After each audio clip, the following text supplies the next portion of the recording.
Hello, beautiful people across the interweb. I hope you're having an amazing day today as you are watching this video.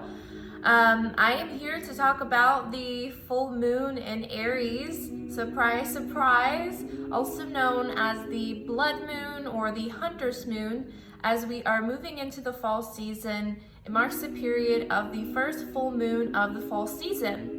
So I believe that this full moon is giving us the opportunity to tap deeper and connect more with our intuition, sort of clearing away that internal fog that may be present and allowing us to take that Aries action as we step forward to our highest reality, our highest version of ourselves with our intuition side by side to sort of light the path, so to speak. So just to give you some insights on that, so this full moon, as I mentioned, is the first of the fall. It quite literally marks the period of the harvest fall season, that season where we are reaping our rewards that we have sown through our later intentions from earlier on of this year.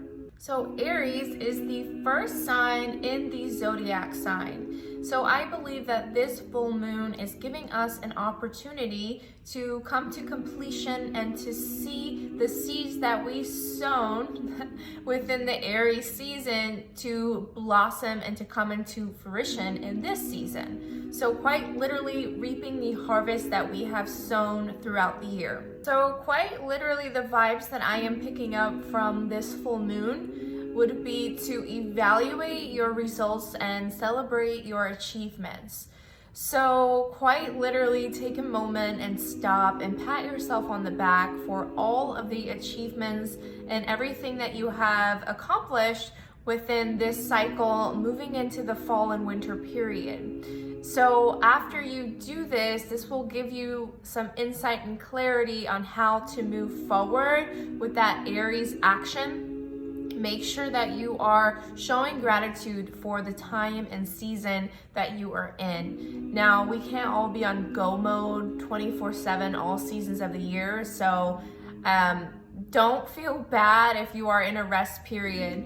It is very well needed and is something that should be talked about more in our society. So basically, during this reflection period, you're really going to want to let go of any thoughts, ideas, patterns, beliefs, any systems, anything that has been holding you back or that is not aligned with the highest version of yourself that you see for yourself. So full moons are generally about cleansing, clearing, culminations of projects or achievements, or just overall completion, with the Aries element coming in with that passion, drive, that action, that Aries god of war energy coming in. One way that you can really align and utilize this energy would be to commit to an action or commit to something that is aligned with that higher important goal that will ultimately align you with that highest version of yourself. So get really clear about what your specific goals are if you haven't already, what your big overarching goal is. And, really commit to that. I would say write it down, speak it aloud, and let it be heard by the universe, God, whatever you believe in. And that will really show that you are willing to go the distance and, meet God halfway, so to speak. So it's a very powerful practice that you can do to start stepping in to that highest version of yourself. So a really powerful practice that you can utilize to start to show up as the best version of yourself would be to write this down either as a journal prompt or just an exercise. How can you start to embody the highest version of yourself?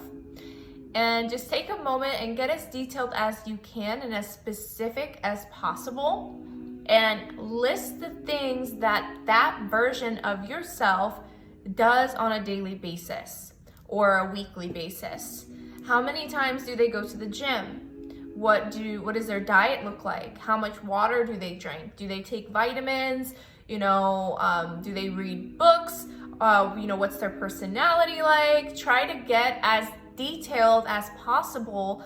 And again, I would recommend committing to one specific habit that you can utilize to start to embody that version of yourself. So whether it is to start to meditate, if you haven't been doing that, or practice breath work, or any other thing like that, whatever the case is, you're going to want to commit to that action. Ultimately, that's going to lead you the closest to your goal. So one way that you can also utilize this energy on the commitment aspect of it is to replace any sort of bad habits or anything, any coping mechanism or anything that you have been needing to let go of, self-sabotaging thoughts, beliefs, anything like that. The best way to get rid of these unwanted habits is to replace it with a healthier habit. So basically, if you are in the habit of getting really stressed out or having, negative thoughts all the time, a really great way to commit to letting go of that would be to make the habit daily to do your affirmations or to listen to high vibe music or whatever it is, to start to rewire your brain and your subconscious mind and your programming. So that was just an example, but I hope you get the point of what I'm trying to get at here. And I hope this really helped you in some way.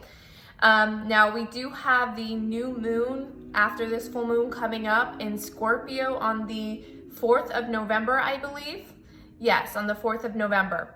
So this would also be a great time, keeping November 4th in mind and that new moon in mind, to really utilize that phoenix energy rising from the ashes, because once you do commit to this, whatever specific goal it is, that energy is a really great energy to utilize for transformation. And it's a very powerful time to do so in the fall season. So again, I really hope that you got something from this video, and let me know, do all the things with the buttons. And ladies, if you are interested in joining Tribe of Lioness, I would love to work with you. Feel free to message me if you have any questions, and I hope you all have a beautiful rest of your day and week. Bye-bye.